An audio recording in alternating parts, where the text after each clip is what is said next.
Hello, नमस्ते, प्रणाम। हमारे पांडे लोकगीत चैनल में सभी भाई बहन का स्वागत है। मैं एक कन्यादान गाना दर्द भरा सुनाने चल रही हूँ। कैसा लगेगा आप लोग कमेंट करके लाइक करके बताइएगा, और जितना हो सकेगा उतना आप लोग शेयर करिए। जो नया है सब्सक्राइब कर दीजिए।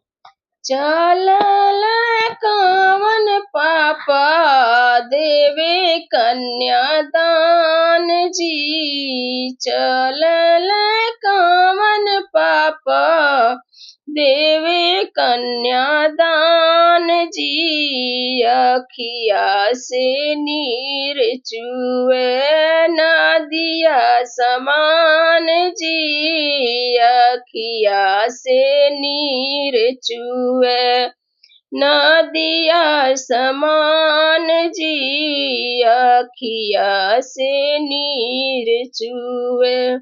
लोट दान दीह पापा लोट दान दीह पापा, थाली दान दीह जी, लोट दान दीह पापा, थाली दान दीह जी, अपनी दुलारी धिया दान जानी दीह जी, अपनी दुलारी धिया दान जानी दीह जी।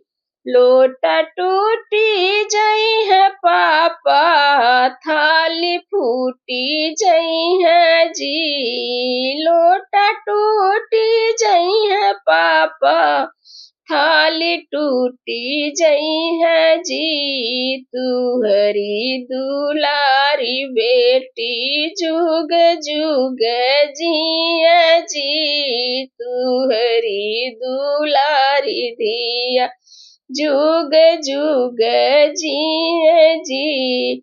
चलल कवन चाचा देवे कन्यादान जी, चलल कवन चाचा देवे कन्यादान जी, अखिया से नीर चुए नदिया समान जी, अखिया से नीर चुए नदिया समान जी, अखिया से नीर चुए।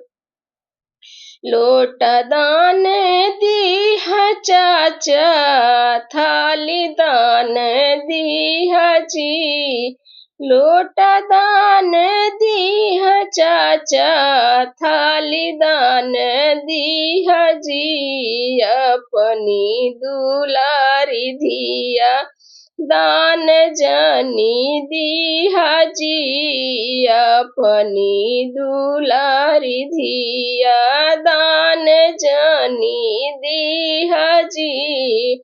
लोटा टूटी जई है चाचा, थाली फूटी जई है जी,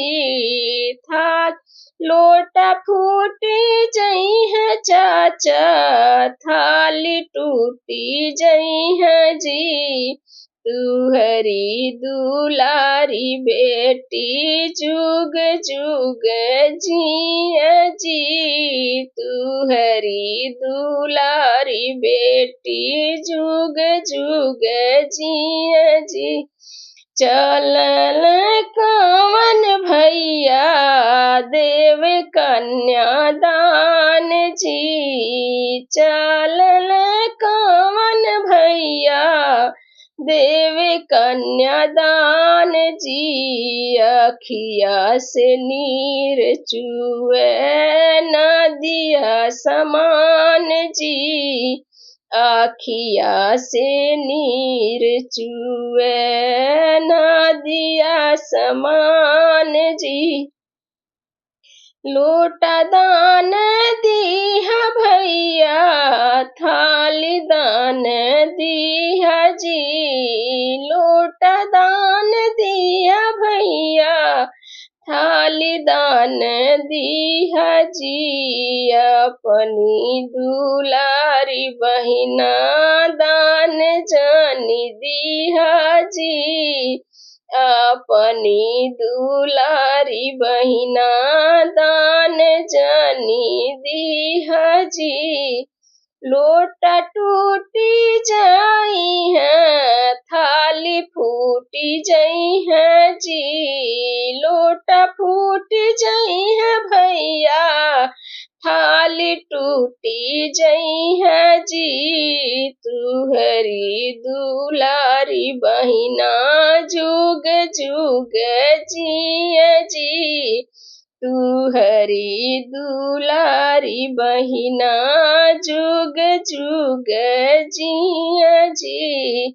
चलल कमान फूफा देवे कन्यादान जी। अखिया से नीर चुए नदिया समान जी। अखिया से नीर चुए नदिया समान जी।